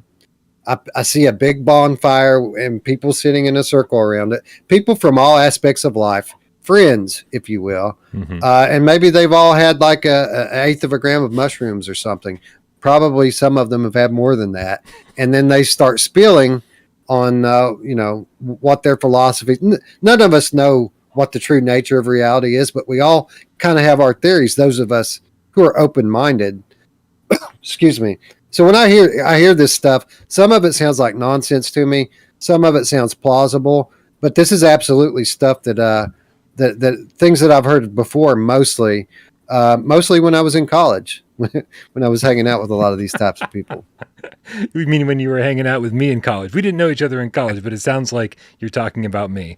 Just did a lot of drugs and kind of thought I understood life long before I did. But so just like to kind of wrap up the Here They Lie thing, though, I do want to say that like the thing that makes Here They Lie scary is really the disturbing nature of the locales you visit and its inhabitants. I don't feel like you feel like you're in danger. This isn't the same thing as Resident Evil 7 where you have to defend yourself. Sure, there's some stealth elements and you have to kind of watch your back sometimes. But for the most part, like you're just sort of like pushing forward and saying, wow, look at that thing. Like, look at what they're doing. Like, that's really screwed up. I can't believe I'm witnessing this right now. Like, look at what that person just did to that person or animal person did to that animal person. In which, again, the whole animal aspect of it adds to the weirdness of it. And so it's just to experience sort of like the denizens of this like underground society. I don't even know. It's like I don't even know how to describe it the proper way, but it's sort of just like to me it just feels like a tour of this really fucked up place, and so it makes you. I feel like it makes me question a lot of things as I'm playing it. Makes me wonder about morality and ethics and all sorts of things that you think about for different reasons, but sort of just like jams them all into like this 3 or 4 hour play session, and that's why it's horror to me. Like I don't think it's scary. I think it's super disturbing. Right, it's very disturbing, and the imagery in this game Again, typically in the areas where there are other NPCs, because it's not the case for the whole game. A significant portion of the game is barren and desolate. But in the areas where there are other beings, the imagery is graphic. It's graphic without being graphic too. Is kind of the weird thing. But it is certainly striking. And you're right. Most of that is not scary, but there are a couple of scary parts in the game. If you get one of those people with the golden masks and the clubs after you, that can be a little bit disturbing. But really, when I think about the scariest stuff in the game, is when the game's big bad is after you, and that's only like maybe 2 or 3 scenes out of the whole thing. Yeah, and they're not very long. But when that thing's after you, it absolutely is very scary. But again, I don't think I don't. This probably isn't what I would call a classic horror game either. But it is horrific at times. So yeah, I'd love to just keep going on with my interpretation of the game. But it's a masterpiece. Sometimes I ask myself, is this really my favorite? Because I love it so much. yeah. Because it's so unique. And God, I really wish we could just keep talking about it. But I know we have to move on. For sure. I just want to say Alberto Mapamo, Game Gato, in the chat says BTW, playing it with the social screen on and other people in your house sometimes feels like you're watching porn or something like that, like you're not supposed to, something that you're not supposed to be doing. And I 100% agree with that. That is like, it is weird. There are moments in this game that make me feel exactly like Alberto Mapam just described. And it's so hard to put into words, but I think that's the best way to compare it to how it makes you feel. 100% Dude, agree. There are, I hesitate to say this, but there are glory holes in this game. Have you ever played another game that had glory holes in it? Video games, not like real life games, like video games. Not a video game, no, Wes. Not a video game. If we're emphasizing the video part of that, yeah. And it wasn't just like a hole in the wall either. The imagery around it was very, very disturbing on so many levels. All right, man. What's our next game? Oh, dude, I'm so excited that this is our next game we're going to talk about because this was a total surprise. This is Blair Witch VR. I did not expect this to be a good game. This was coming hot on the tail of the Layers of Fear VR port that Incuvo brought us. And we were like, and it was not a good port on PlayStation VR. It was, it was really basic. Layers of Fear was very basic, and I was so desperate for a horror game that I was like, I think this is goodish. I don't know, but Blair Witch delivered big time where Layers of Fear did not. I don't know, man. Take it away. So give me again. All these people are sick of listening to me talk about some of these games because I've talked about them ad nauseum, but you're here for the first time really talking about horror games. You've only been on the channel for about a month. So these opinions are, with any luck, going to be new to some of these guys and gals. Well, first of all, let me start by saying how much I lament the fact that Layers of Fear sucks so bad on PlayStation, because it is actually pretty good on PC and does a lot of things that most horror games don't do. So it kind of sucks that you guys kind of got a bad version of the Quest version. Did you play the crappy version? I played it on Quest. I didn't play it on PlayStation. You guys, your review was enough for me. I already knew what the game was, and I knew what the problems were with it. I know what it is without having played it. So there I were did good not. Things. Like, I don't want to make it sound like it was just like a total shit show. I played through it a couple of times, and I do actually really enjoy it for what it is, even though it's not great. But Blair Witch delivered where Layers of Fear couldn't in pretty much every department. Oh. Yeah, in spades, because again, I have tiers when I look at these horror games. Great ones and very good. And when it came to Blair Witch, I had to think about that for a minute. Is this a great game? I would say that it is a great game. It's only the fact that I wouldn't put it on the level of the first two titles. Yeah. That I would put it in the next tier. It's like it in a vacuum. Blair Witch VR is a great horror game. It's just maybe not as great as Resident Evil 7 and Here They Lie. But yeah, a lot of what Layers of Fear didn't have, Blair Witch nailed. This game had a lot more interactivity in it than I expected. It's absolutely Hollywood quality cinema style storytelling. And one of my favorite things about this, and in games in general, is when you play the character or you play the role of a character that's mentally ill. And there are some very interesting ways to portray that in VR. And they nailed it. And the crazy thing about it is this is a port of a flat game. This isn't a game that was specifically built for VR, but it feels like it was made for VR. Yeah. Yeah. Oh, and dude, I mean, this, yeah, I don't really know how this works outside of VR. I didn't play the flat screen version. I hadn't heard great things about it. So yet another reason why I wasn't super excited for this port, because the flat screen version didn't review terribly well, and of course, we just got a bad port from the same team.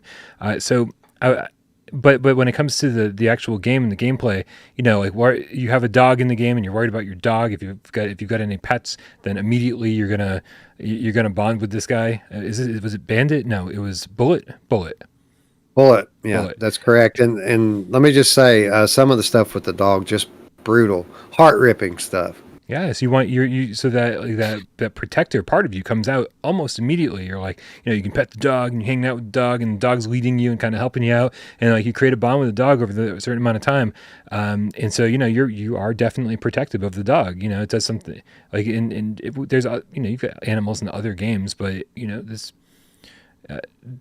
obviously in a horror game you're like, is my dog going to be safe? Are we going to make it to the end together? Like that, I think from the get-go, you asked that question.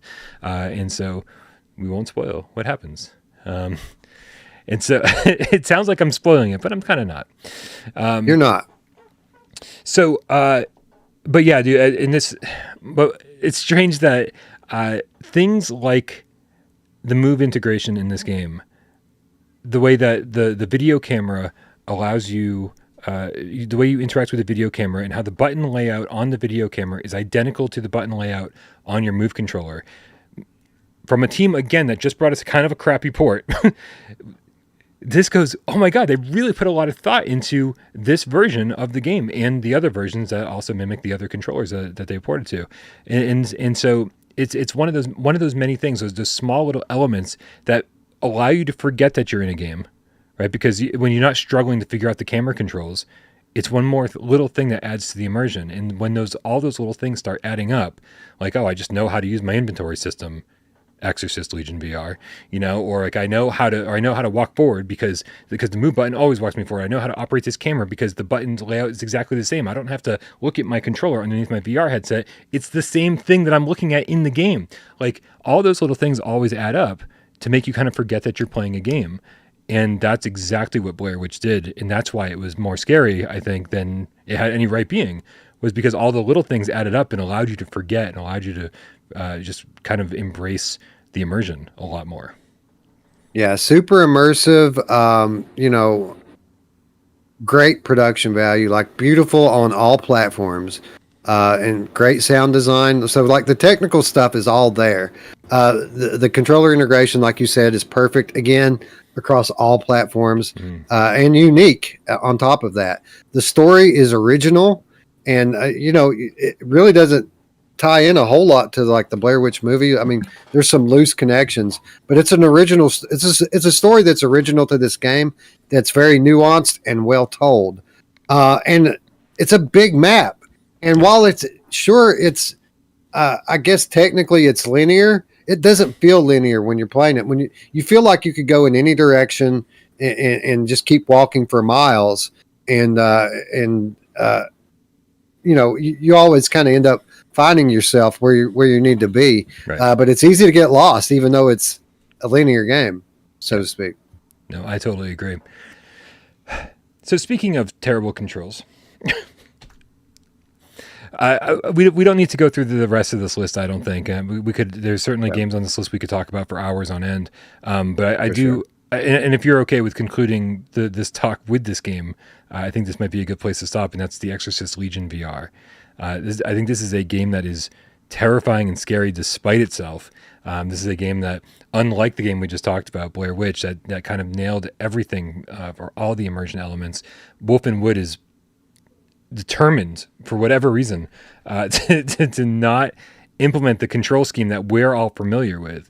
And so despite all of that, they just understand horror in a way that a lot of developers don't, to the point where they put you in 5 different scenarios and 5 different chapters, and each one of them is terrifying for their own reason. This one was for me, Wes, because of my Catholic school upbringing, and because my family was religious when I was young. Went to church every Saturday, which I don't know if that's a normal thing. It scared me to go into a church that seems like there was some demonic presence there where shit's going bad. For me to pick up some statue, I remember I was streaming the game and I was like pretending to praise the devil or something just for the sake of the stream, like to have some fun, like make people laugh. And then the second I did that, I was like, I'm so uncomfortable right now because this game touches all of those fears that I was raised to have being Catholic. And it does it so well that this game terrifies me. I don't know if people in other religions would be as terrified as I was, but this game scared the fuck out of me because of that. Little Bryan Paul, he's still in here somewhere. And he came out during this game many times. I wholeheartedly identify with what you're saying. While I wasn't a Catholic growing up, I did have a very religious upbringing. Of course, as you know, I grew up in the South. So for me, it was Southern Baptist. It was Assemblies of God. It was Church of God. I've been to a lot of different churches. My parents were traveling musicians. There's a lot we could talk about there. But just needless to say, I grew up in church. So this effect that you're talking about with the Exorcist Legion VR, I absolutely feel that. It's these supernatural, demonic type games. I feel like really affect me on a personal level because I always question whether or not I should be playing them. Like there's something about these games, and you guys can laugh if you want to, but they land differently because it could be real, right? There's always that it might be real. Some of this stuff we might not should be playing with and miming. And even though our logical brain kind of grounds us and kind of anchors us as we move through it, there's still, all of that fear that was instilled in us from the very earliest ages that a title like this kind of brings to the forefront. So I absolutely 100% identify with this effect you're talking about. There's some very disturbing religious and sacrilegious imagery in this game. And that's not to talk about the demons speaking and things happening during certain weird sequences of the game. But yeah, it absolutely affected me on a very, personal level and in a very visceral way. So yeah, I agree. Well, while it maybe not the best technical game, if you will, it's certainly scary at times for someone like me. Yeah. And you say because this could be real, and again, I'm sure there are people in the chat that are like, what the hell are they talking about? Are they really saying maybe ghosts are real? Maybe demons are real? I do believe in ghosts. I do believe in demons. I do believe in all that. I firmly believe my apartment is haunted, right? Like I've had the weirdest things happen to me while I'm in VR. I don't know if I've said it on the show, but one time I was playing Doom 3 with the aim controller, right? And I'm playing, and I felt somebody grab the bulb at the end and just boom, pull the aim controller to the left so hard, like boom, like it was, and I was like, what? And chills went down my spine. I lifted up the headset. Tornado was in the other room. There was nothing in front of me, and I was just like, and that was one of many, many things that have happened to me in my apartment, and I live alone, right? And so I firmly believe that that shit, there's more shit than we see happening behind the scenes or whatever you want to call it. And so for somebody like me who loves horror games, that's why I'm so into the paranormal. That's why I'm so into the supernatural, because I can get behind it, and I do think I think it's true. And so that's why this stuff scares me, like right down to the bone. And again, yeah, I'm with you, man. Make fun of me if you want to, but that's my experience is my experience, and it's been terrifying. Everyone in the chat pointing out just how much you sound like the Cowardly Lion. I do believe in spooks. I do believe in spooks. I do. Right?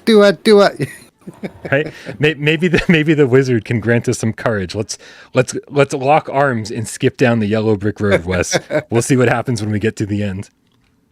By the way, how much would you love a VR game that took place in Oz and all the kind of weirdness that they could take advantage of that scenario with? Yeah, That'd be awesome, wouldn't it? Did I since we're way over our time anyway, and we're just bullshitting at this point, have I ever told you my wish list for the most amazing horror game ever? It's not really a wish list. I'm not sure. It's one idea, right? It's that your PlayStation account links to your other social media stuff, right? And it's just like, and obviously there'd have to be agreements and shit that you click, like just click the end user agreement without even reading it, of course, right?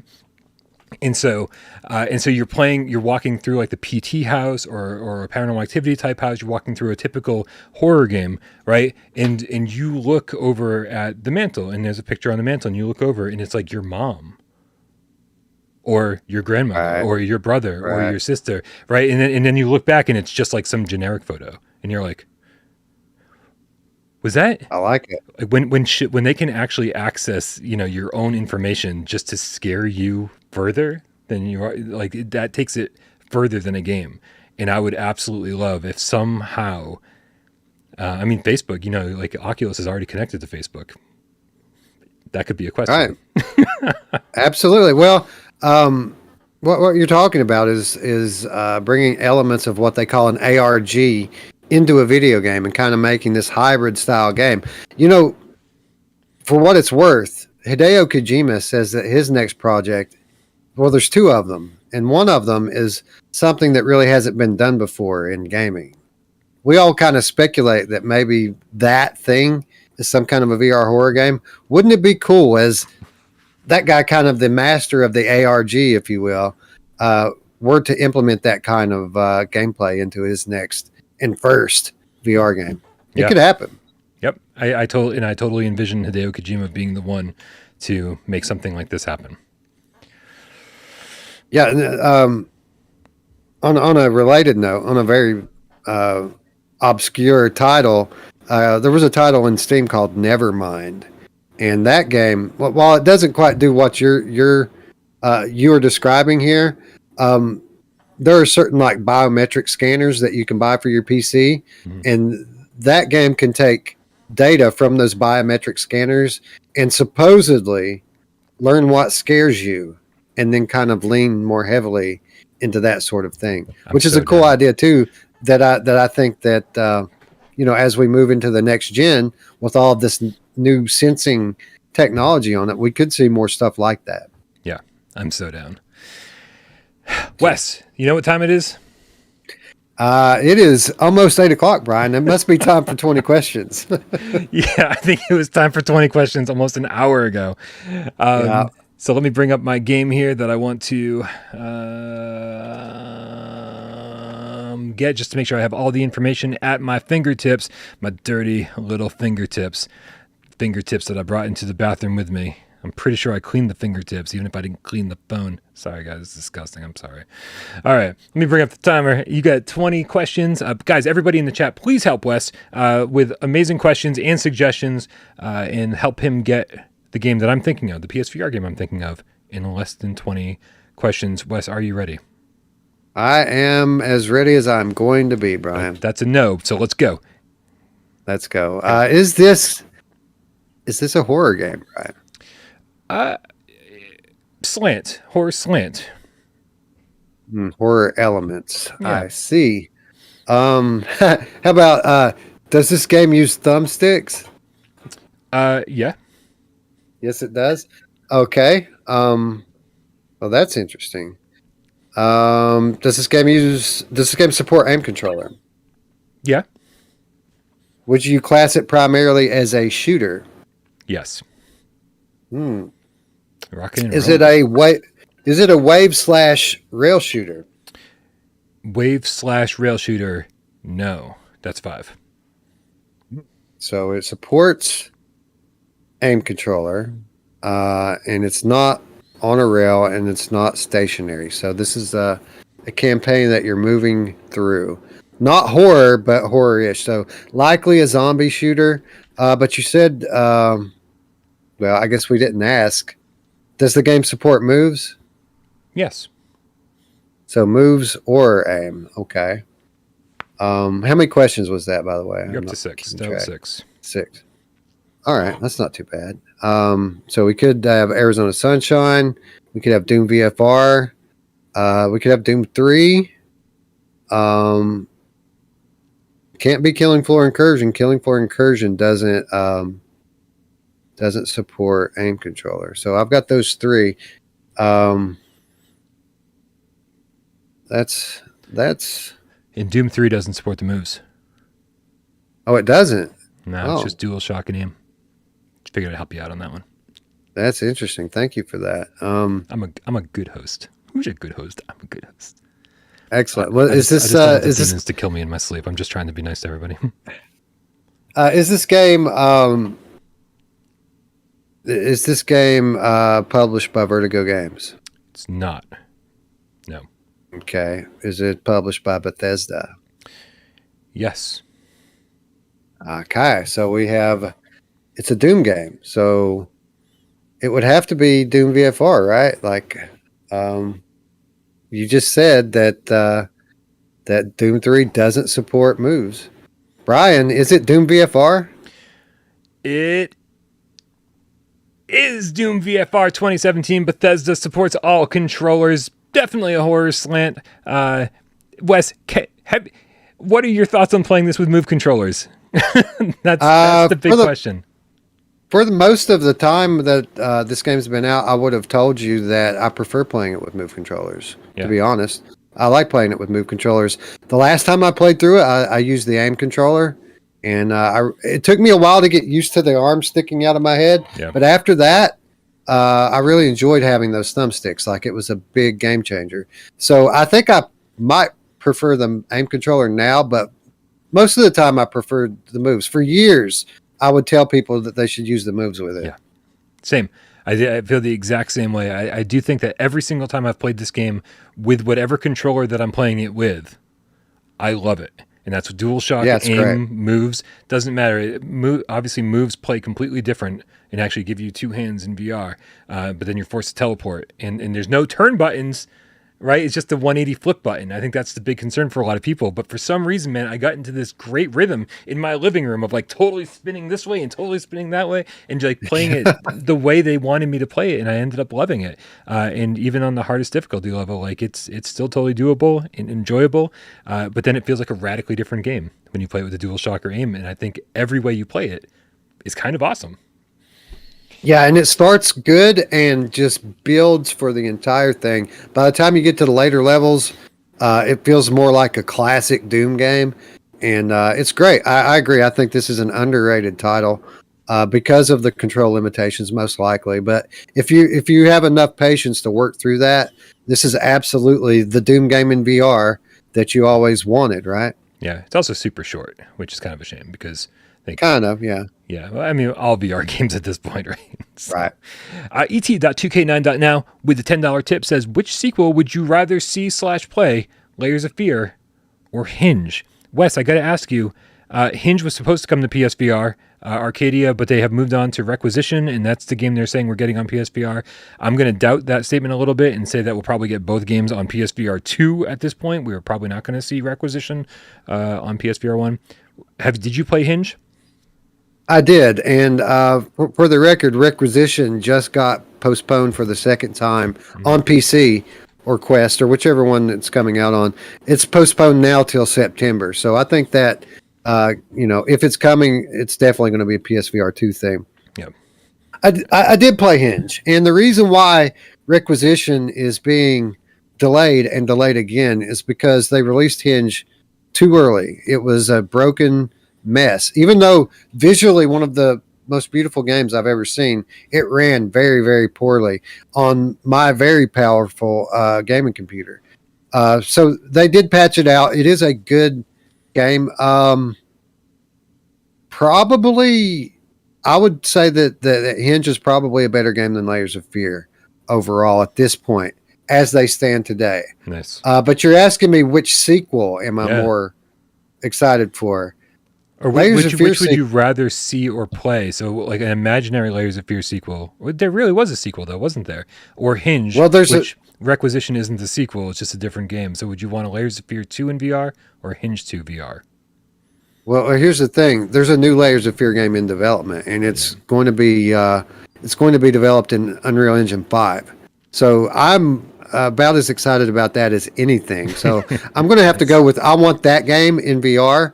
100 times over. I think that's a no-brainer here. Nice. I'll go along with you for that one, especially since I haven't played Hinge yet. I'm so patiently waiting for Hinge for like 2 years. They said it was coming and then it didn't, and I fell for it. It's good. It's good, but it's very indie. Like it does a lot of things right. But again, it's not like a Bloober Team game, except for Layers of Fear on PlayStation VR. A Bloober Team game feels like a very polished, maybe not AAA, but like a AA experience. Hinge, while it's very beautiful graphically, has a certain underlying jank that's common when you're talking about smaller indie studios. Although Arcadia is not quite as small as you think they are. How small are we thinking? Or how small do you know they are? How many people are? Well, I don't know exactly how many people are working there, but they do a lot more than just game development. They are a company in, I think, Russia that has various different location-based VR,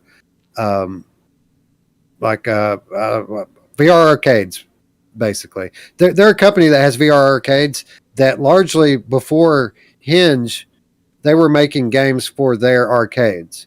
Hinge is kind of the first time that they've come out to the consumer market for everyone. But while I don't know exactly how many people are working in the development wing of their operation, I can tell from their website that they're a fairly big operation, operating out of Moscow, if I'm not mistaken. Wes, we got to get out of here, man. This has been a fucking real long show. I don't know how we thought, or how I thought. This is all on me, I promise. How I thought we were going to do everything we just talked about in an hour. We cut half the show out too. That's the scary thing. Yeah, if you guys could see all the shit that we didn't talk about that was on the initial run of show, but we'll save it for another day, man. There's certainly plenty of topics to talk about there, and it seems like a lot of time and maybe a lot of slow news days between now and PSVR2. But dude, thank you so much again. And of course, everybody, make sure you head over to Virtual Strangers, subscribe to Wes over there, and check out that channel for all of your PSVR and non-PSVR needs. Anything exciting happening over there this week? Yeah, lots happening. Tonight on Strangers in the Night, as I explained last week, we're going to do a real-time review / split stream of the zombies mode that just came to Alvo. Nice. On top of that, we're going to be giving impressions of the Mercenaries that just came to Resident Evil 4, which I've been playing some over the last couple of days, and it's pretty cool.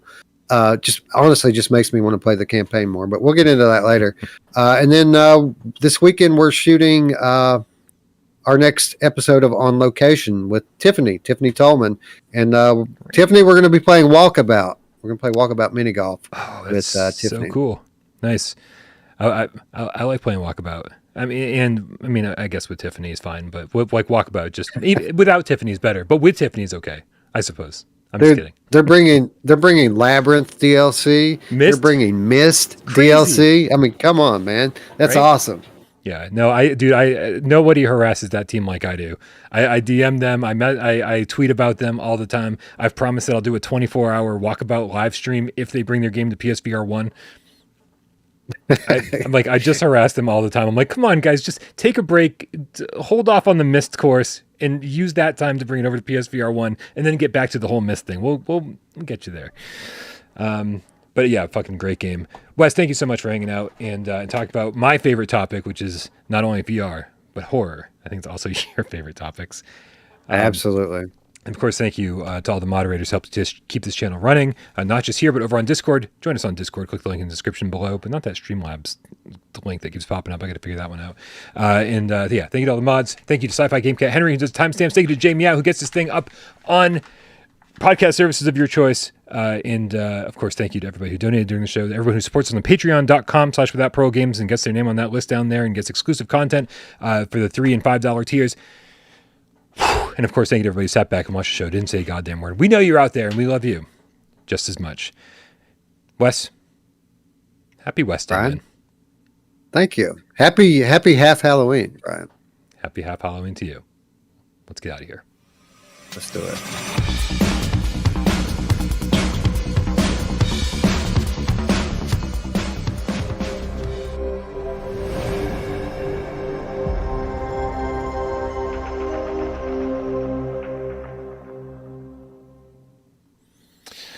So usually, I would say let's just hang out and sit and look at this thumbnail and shoot the shit and say something stupid. But I've had to piss for the better part of like 45 minutes, so I'm just gonna end the stream.